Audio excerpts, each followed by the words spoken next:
السلام عليكم ورحمة الله وبركاته. بسم الله العظيم القدرة والشان، شديد البطش والبرهان، حافظ الدين والقرآن. بسم الله ما شاء الله كان وما لم يشأ لم يكن، ولا حول ولا قوة إلا بالله العلي العظيم. الحمد لله رب العالمين، والعاقبة للمتقين، والصلاة والسلام على أشرف المرسلين وعلى آله وصحبه أجمعين، أما بعد. فقد قال الله تعالى في القرآن العظيم والفرقان المجيد: أعوذ بالله من الشيطان الرجيم، بسم الله الرحمن الرحيم. واتخذ الله إبراهيم خليلا، صدق الله العلي العظيم. وقال نبينا وحبيبنا وسيدنا وقرة أعيننا وثمرة فؤادنا محمد رسول الله صلى الله عليه وسلم: صيام يوم عرفة إني أحتسب على الله أن يكفر سنة التي قبله والتي بعده. صدق النبي صلى الله عليه وسلم. எல்லா புகழும் புகழ்ச்சியும் ஏக இறைவனாகிய அல்லாஹ் ஒருவனுக்கே உரித்தாகும். அவனின் சாந்தியும் சமாதானமும் ஈருலக வேந்தர் முஹம்மது ரசூலுல்லாஹ் ஸல்லல்லாஹு அலைஹி வஸல்லம் அவர்களின் மீதும், அவர்களின் நடிச்சுவடை அப்படியே அடிபெறலாமல் பின்பற்றிய உத்தம சத்திய சஹாபாக்கள், தாபிஈன்கள், தபஉத் தாபிஈன்கள், நாதாக்கள், சுஹதாக்கள், அவுலியாக்கள், நம் பெற்றோர்கள், உஸ்தாதுமார்கள், மனைவி மக்கள், இங்கே அமர்ந்திருப்பவர்கள், இன்னும் வர இருப்பவர்கள், நம் ஊர்வாசிகள், அயல்வாசிகள், உலக முஸ்லிம்கள் அனைவர்களின் மீதும் என்றென்றும் குறைவின்றி நிறைவாக நின்று நிலவட்டுமாக. புனிதமான இந்த நாளில், அவனுக்கு பிடித்தமான இந்த இடத்தில் வல்லோன் அல்லாஹ் நம்மை ஒன்று கூட்டியதை போல நாளை ஜன்னத்துல் ஃபிர்தௌஸ் என்னும் உயர்தரமான சுவனத்தில் கண்மணி முஹம்மது ரசூலுல்லாஹ் ஸல்லல்லாஹு அலைஹி வஸல்லம் அவர்களோடு நம்மையும் நம்மை சார்ந்த அத்தனை பேர்களையும் ஒன்று கூட்டி அன்புரிவானாக. நோய்கள் அனைத்தையும் ஷிஃபாவாக்கி தந்த புரிவானாக. அருமையான சகோதரர்களே, புனிதமான துல்ஹஜ் மாதத்தை அதன் முதல் வெள்ளிக்கிழமையில் வீட்டிருக்கிறோம். அல்லாஹ் சுப்ஹானஹு வ தஆலா புனித ஈதுல் அத்ஹாவை அடைந்து அதில் சிறப்பான அமலாக மார்க்கம் சொல்லுகிற உதஹியா என்னும் குர்பானி அமலை நிறைவேற்றி அல்லாஹ் வாக்களித்த சுவனத்தை பெறுகிற நன்மக்களின் கூட்டத்தில் நம்மை சேர்த்தல் புரிவானாக.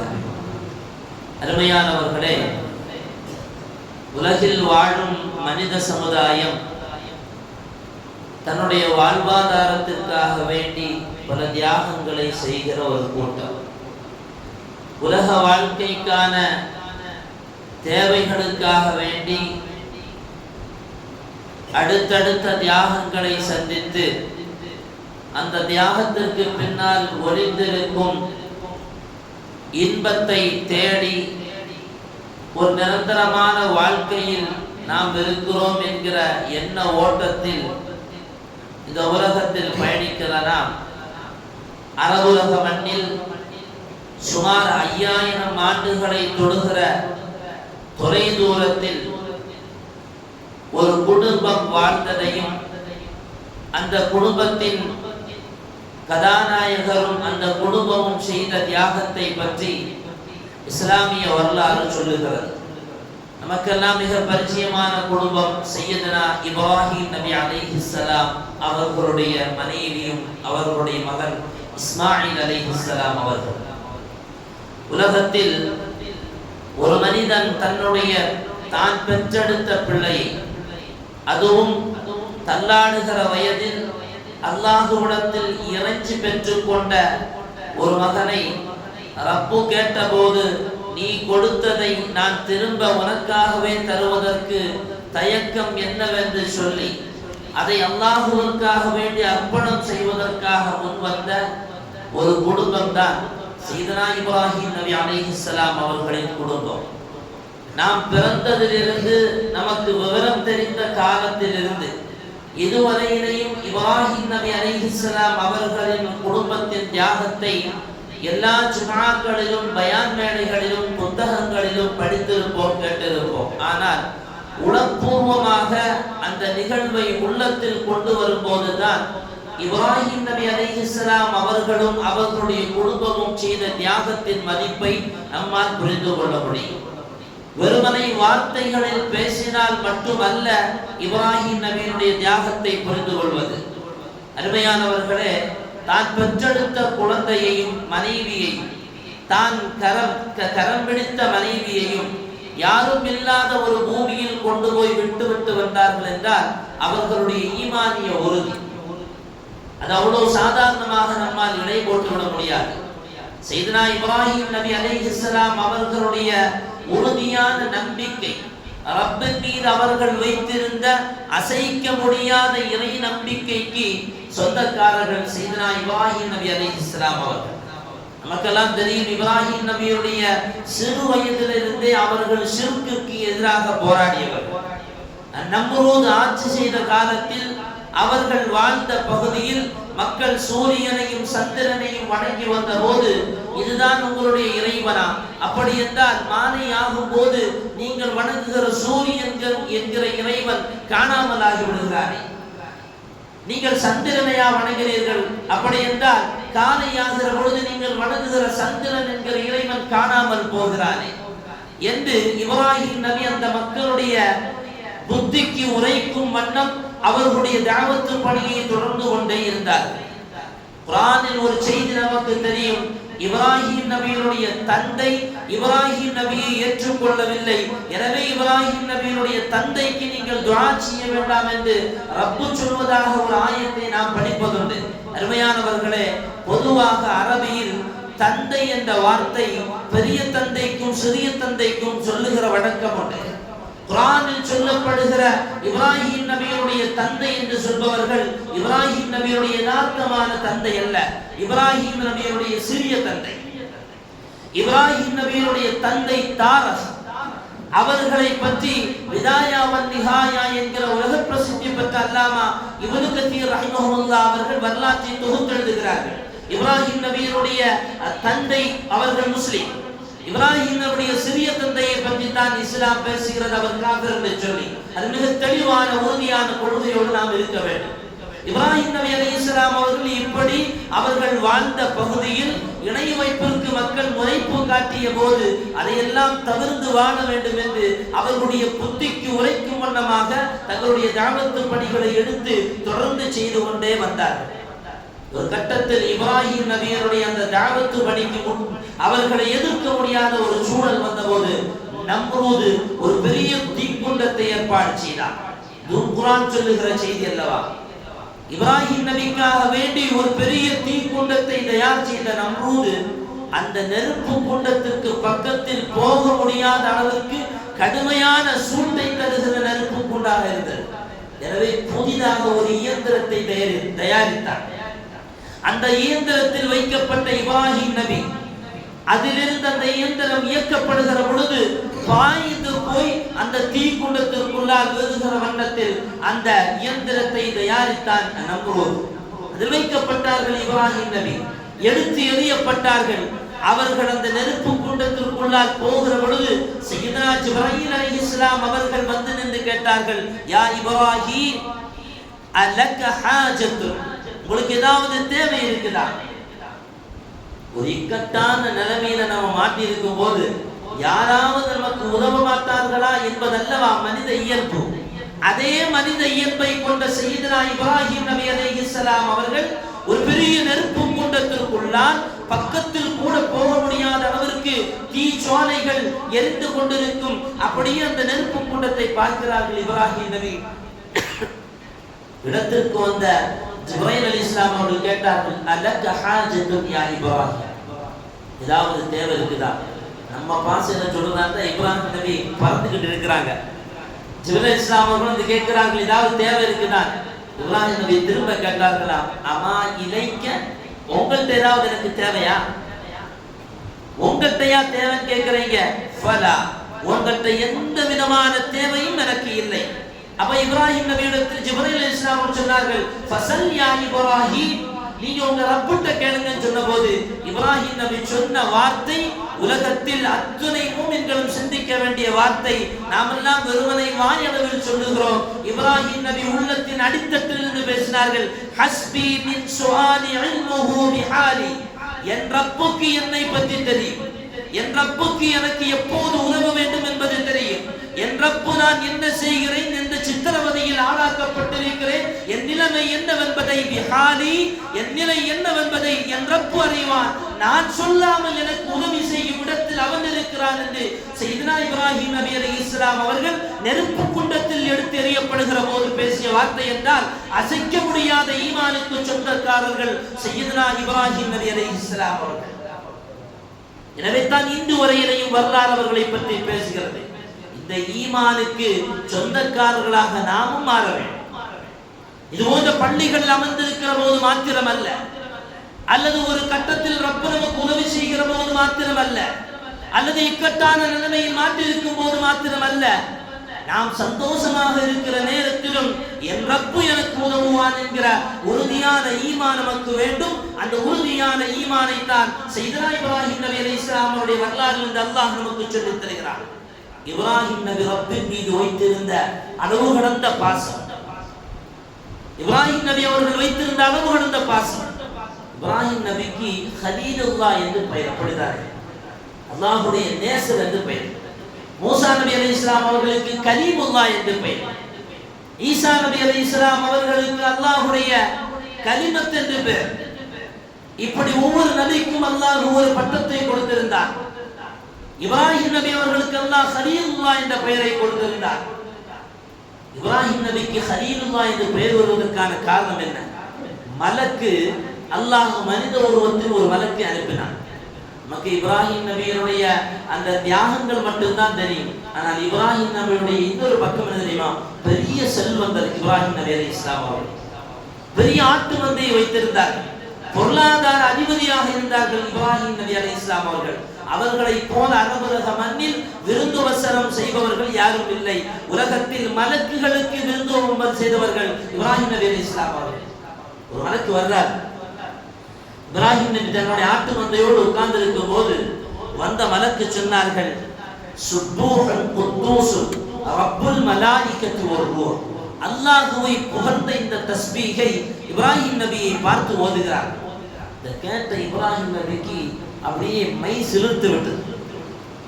இப்ராஹிம் நபி திரும்ப அந்த மனித தோற்றத்தில் வந்த மலக்கு பார்த்து கேட்டாங்களாம், நீங்க சொன்ன இந்த வார்த்தையை திரும்ப சொல்லுங்களேன்னா. இவர் கேட்டாரு, உங்களுக்கு நீங்க என்ன தருவீங்க நான் திரும்ப சொன்னா? நீங்க என்ன கேட்கிறீங்களோ அதை நான் கொடுக்கிறேன். ஒரு ஆட்டை கொடுப்பீங்களான்னு கேட்கிறேன். இப்ராஹிம் சொன்னார், ஆட்டை தருகிறேன். திரும்ப சுப்பூஹன் குத்தூசுன் ரப்புல் மலாயிகத்தி வர்ரூஹ் என்று ஓதினார். பூரித்து போன இப்ராஹிம் நபி திரும்ப ஓத சொன்னார்கள், என்ன தருவீர்கள்? இந்த ஆட்டு மந்தையை அத்தனையும் எடுத்துக் கொள்ளுங்கள், அந்த வார்த்தையை திரும்ப ஓதுங்கள் என்றார். அருமையானவர்களை, வந்த மலக்கு சொன்னார், உண்மையில் ரப்பினுடைய நேசராக இருப்பதற்கான முழு தகுதியை நாங்கள் பெற்றிருக்கிறீர்கள் என்ற போது அல்லாஹ் அந்த மலக்குக்கு அறிவித்தான், அவரை நான் என்னுடைய நேசராக கலீலுல்லாஹாக நான் ஆக்கியிருக்கிறேன் என்று அவர்களுக்கு அப்போது தான் அந்த பெயர் சூட்டப்பட்டது. நாம இப்னு கத்தீர் ரஹிமஹுல்லாஹ் அவர்கள் இந்த ஆயத்தினுடைய விளக்க உரையில் எழுதுவார்கள், வைன்னமா சுன்னிய இப்ராஹிம் கலீலுல்லாஹ், அல்லாஹ்வுடைய நேசர் என்கிற பெயரை இப்ராஹிம் நபி அவர்கள் பெற்றுக் கொள்வதற்கான காரணம் என்ன தெரியுமா? லி ஷித்தத்தி மஹப்பத்தி ரப்பிஹி லஹு, அவர்களுக்கு இருந்த ரப்பின் மீது அலாதியான அந்த அன்பு தான் காரணம். அருமையானவர்களே, இந்த ரப்பின் மீது உண்டான அந்த அன்பு நமக்கும் வரும்போது ரப்பை பற்றிய உள்ளத்தில் நமக்கான நேசம் எழுகிற பொழுது அல்லாஹ் நம்மையும் அவருடைய நேசராக ஆக்குவதற்கு காத்திருக்கிறார். இப்ராஹிம் அவருடைய வாழ்க்கையில் இருந்து இரண்டாவதாக நமக்கு கிடைக்கக்கூடிய பாடம், முதலாவதாக அசைக்க முடியாத உறுதியான இறைவன் மீது உண்டான நம்பிக்கை, இரண்டாவது அல்லாஹ் மீது வைத்திருந்த அளவு கடந்த நேசம், மூன்றாவதாக இப்ராஹிம் நபி அவர்களுக்கு ரப்பின் மீது இருந்த அந்த அச்சம். இந்த பட்டம் எல்லாம் கிடைச்சிட்டு நம்ம காலையில சுபஹ் தொழுதுட்டு அப்படி ஒரு 100 தஸ்பீஹ் அல்லாஹ் அல்லாஹ் உருட்டிட்டோம்னா அன்னைக்கு நம்ம மாதிரி இறைநேசர் வேற யாரும் இல்லைங்கிற ஒரு எண்ணம் நமக்கு வந்துடும். இப்ராஹிம் நபிக்கு அல்லாஹ் தஆலா கலீலுல்லாஹ் பட்டத்தை கொடுத்தான். இப்ராஹிம் நபிட்ட ஜிப்ரீல் அலைஹிஸ்ஸலாம் அவர்கள் வந்து கேட்டார்களா, நீங்க அல்லாஹ்வை பத்தி இவ்வளவு பயப்படுறீங்க, உங்களுக்கு தான் ரப்பு கலீலுல்லாஹ்ங்கற பட்டத்தை தந்திருக்கிறானே, அல்லாஹ்வுடைய நேசர்ங்கிற பட்டம் உங்களுக்கு கிடைத்திருக்கிறதா அல்லவா, நீங்க ஏன் பயப்படுறீங்க? இப்ராஹிம் நபி சொன்னார்களா, நான் செய்கிற குற்றம், அந்த குற்றத்திற்கான தண்டனை எனக்கு தரும்போது இந்த நேசர் என்பது என்னை தடுத்து நிறுத்துவதில்லை, என்னுடைய ரப்பை தடுத்து நிறுத்தப் போவதில்லை. நான் குற்றம் செய்தால் கண்டிப்பாக ரப்பை என்னை தண்டிக்க தானே செய்வான். நான் நேசன் என்பதனால் அல்லாஹ் என்னை தண்டிக்காமல் விடுவதில்லை என்றார்கள் சையதுனா இப்ராஹிம் அலைஹிஸ்ஸலாம் அவர்கள். ரப்பினுடைய புறத்திலிருந்து அவருடைய நேசர் என்கிற பட்டம் கிடைத்ததற்கு பின்னாலும் கூட அல்லாஹ்வை பற்றி அஞ்சிய உள்ளம் படைத்தவர்கள் இப்ராஹிம் நபி அலைஹிஸ்ஸலாம் அவர்களை போன்ற நபிமார்கள். உதவ உமர் ரலியல்லாஹு அன்ஹு அவர்கள் ஆட்சியில் இருக்கும்போது ஒருத்தர் வர்றார். உமர் ரலியல்லாஹு அன்ஹு அவங்கள்ட்ட வந்து சொல்றாரு, என் பிள்ளைக்கு நீங்க உதவி செய்யணுங்கிறார், கஷ்டத்துல இருக்கிறோம், நீங்க கண்டிப்பா உதவி செய்து தான் ஆகணும், அல்லாஹ் உங்களுக்கு சோனத்தை தருவான். உமர் ரலியல்லாஹு அவர்கள் பேச்சுக்காக வேண்டி கேட்டார்கள், நான் ஒருவேளை உங்களுக்கு உதவி செய்யலைன்னா என்ன பண்ணுவீங்க? கண்டிப்பா உதவி பண்ணித்தான் ஆகணும்னு சொல்றீங்களா இல்லையா? நான் உங்களுக்கு உதவி பண்ணலன்னா நீங்க என்ன பண்ணுவீங்க? அந்த நபர் ரொம்ப தாழ்மையோடு சொன்னார், நீங்க உதவி பண்ணாட்டா நான் என்ன பண்ண முடியும்? நீங்க ஜனாதிபதி, உங்களுக்கு எதிராக நான் போர் கொடுக்க முடியுமா? அல்லது உங்களுக்கு எதிராக நான் ஏதாவது கிளர்ச்சி செய்ய முடியுமா? நீங்க கொடுக்கலன்னா நான் ஒண்ணும் பண்ண முடியாது. ஆனால் அந்த ரப்புக்கு முன்னால் நாளைக்கு நிறுத்தப்படுவீர்கள், அந்த ரப்புக்கு முன்னால் நாளை நிறுத்தப்படுவீர்கள்.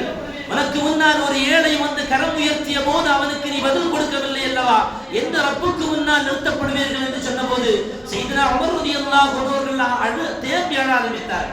தேம்பி அழ ஆரம்பித்தவர்கள் தன் மேனியில் இருந்த சட்டையை கலத்தி கொடுத்துவிட்டு சொன்னார்கள், ரப்பிடத்தில் என்னை மாற்றி விடாதே, ரப்பிடத்தில் என்னை மாற்றி கொடுத்து விடாதே, இதோ இந்த சட்டையை வைத்துக் கொள்கின்றார்கள். சையதுனா உமர் ரலியல்லாஹு அன்ஹு அவர்கள் இறையச்சத்திற்கு பேர் போனவர்கள், ஆட்சி கருத்தில் இருப்பதனால் என்ன வேண்டுமானாலும் செய்யலாம் என்று சிலர்கள் எண்ணுகிற நேரத்தில் அவர்களுக்கு மத்தியிலும் உதாரணமாக, முன்னுதாரணமாக, ரோல் மாடலாக இது போன்ற ஆட்சியாளர்கள் வாழ்ந்திருக்கிறார்கள்.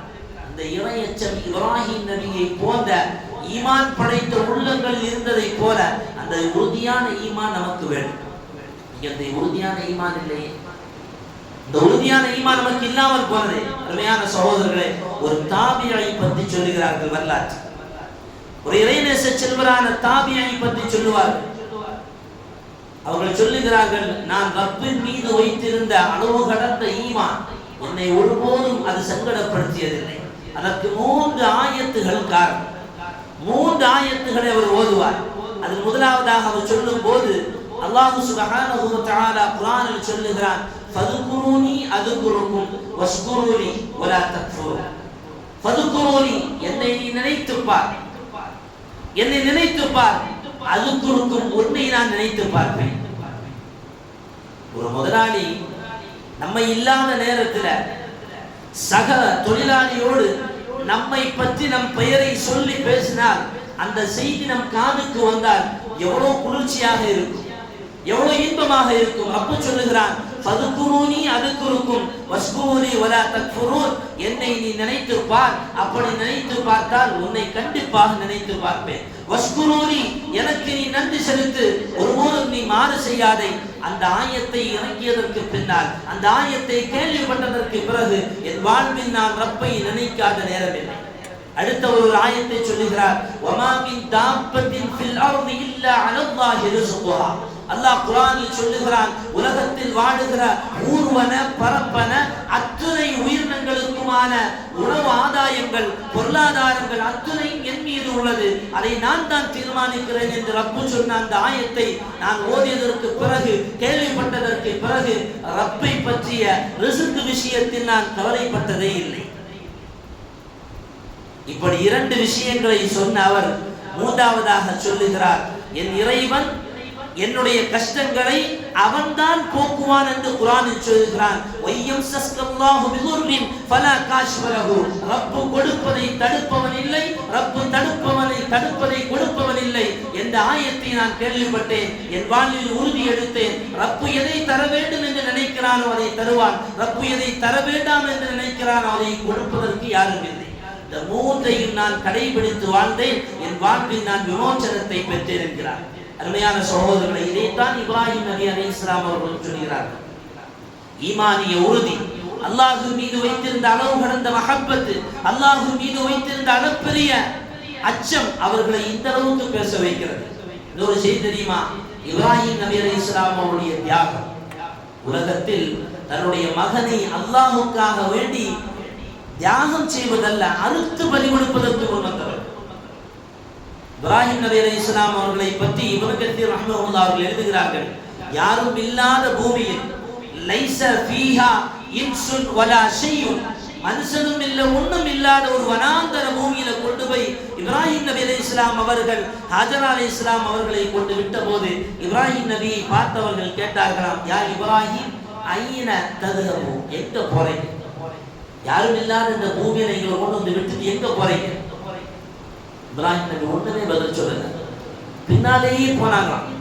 திரும்ப திரும்ப கேட்டாங்க, எதுவுமே பதில் சொல்லல. கடைசியில ஹாஜரா அலைஹிஸ்ஸலாம் அவர்கள் கேட்டார்கள், அல்லாஹு அமரக பிஷையின், அல்லாஹ்வா இந்த விஷயத்தை செய்ய சொன்னான்?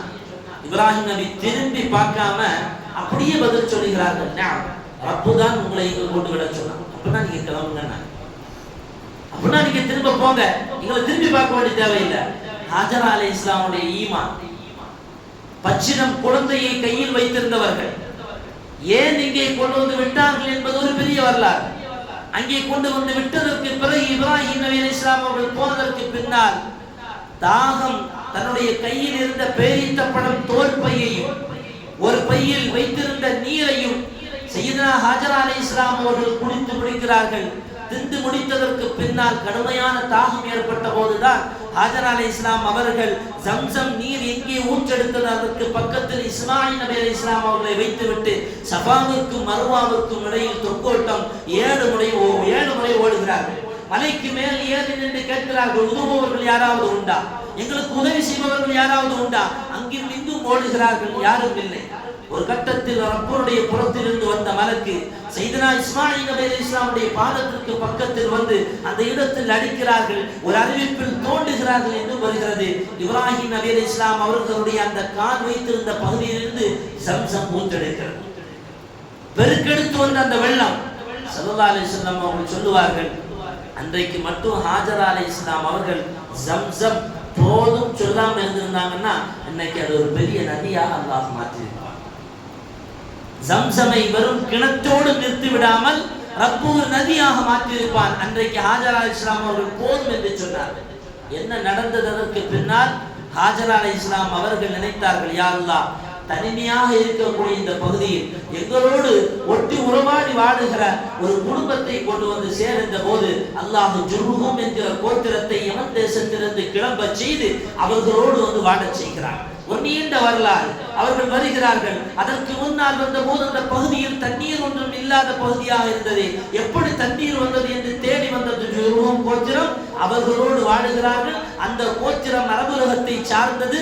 அந்த குடும்பத்தில் இருந்து தான் இப்ராஹிம் நபி அலைஹிஸ்ஸலாம் அவர்கள் முதலாவதாக பெண் எடுக்கிறார்கள். அந்த பெண் சரியில்லை என்கிற போது தான் அவர்களுடைய தகப்பனார் சையதுனா இப்ராஹிம் நபி அலைஹிஸ்ஸலாம் அவர்கள் ஹாஜரா அலைஹிஸ்ஸலாம் அவருடைய வஃபாத்திற்கு பின்னால் வருகிறார்கள். வந்து பார்க்கிறார்கள். தன்னுடைய மகனை, தன் மகனுடைய மனைவியை பார்த்தால் அவர்களுடைய பார்வையினை விளங்கிக் கொண்டார்கள். குணநலம் சரியில்லாத பெண் என்பதனால் தன்னுடைய மகன் வந்ததுக்கு பின்னால நீ சொல்லணும், வாசலை மாத்துறதுக்காக வேண்டும்.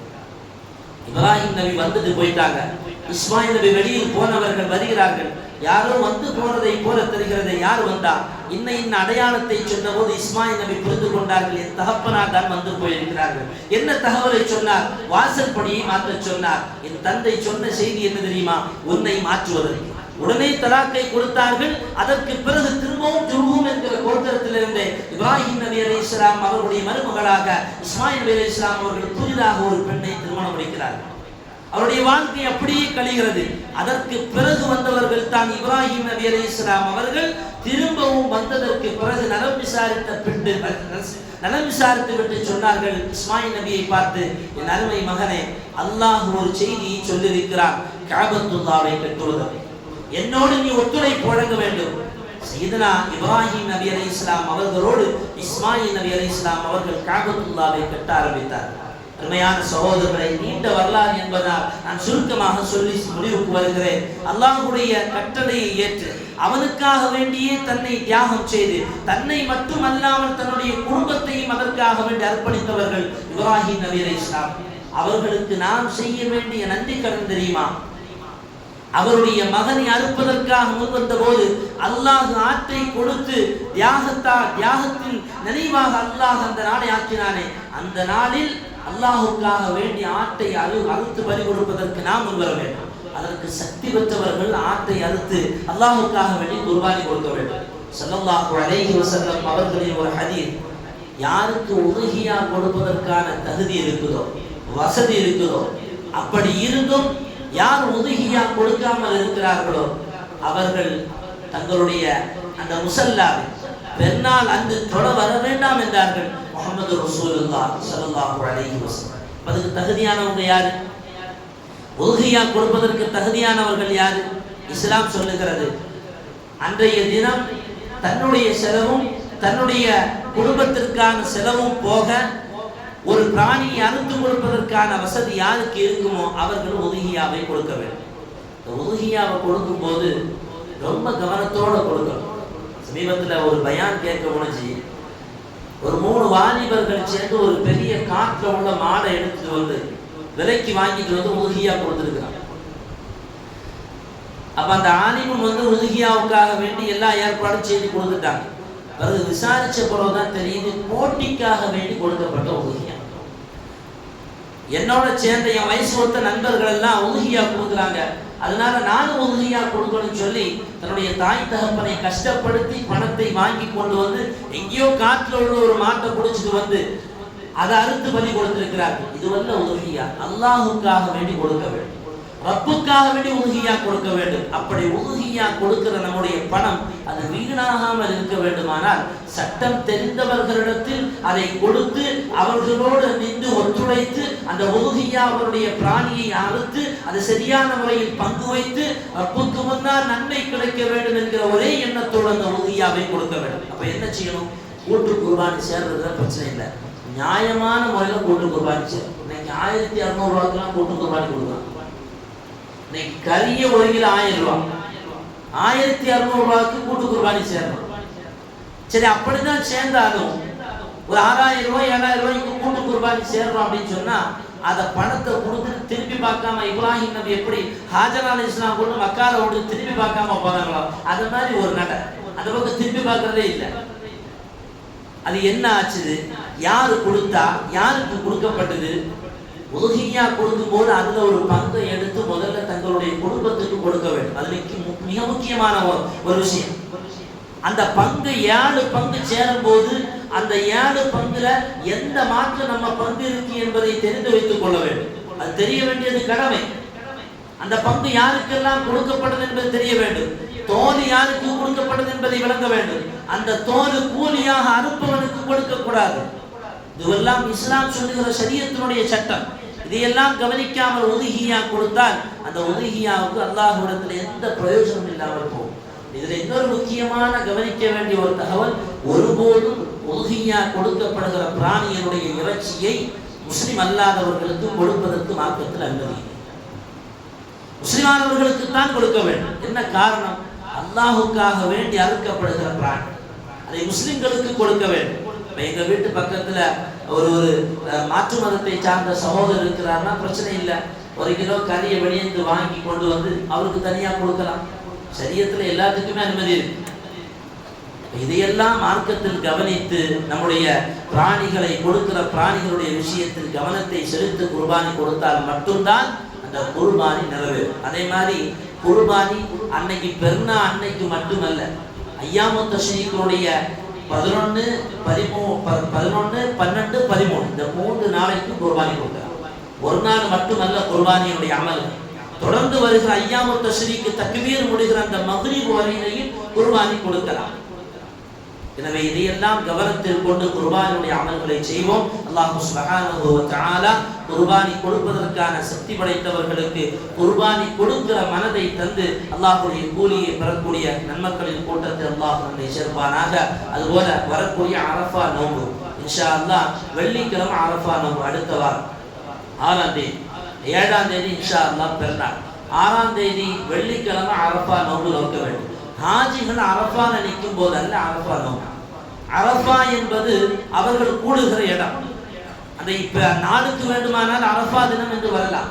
ஹாஜிகள் அரஃபா நிற்கும் போது நோன்பு பிடிக்க வேண்டும் என்பதல்ல ரசூலுல்லாஹ் சொன்ன ஹதீஸ். பெருமானார் அவர்கள் சொன்னது துல்ஹஜ் பிறை 9 அரஃபாவுடைய நோன்பை நோற்றுக் கொள்ளுங்கள். அப்படி பிடிப்பதனால் என்ன நன்மை நமக்கு?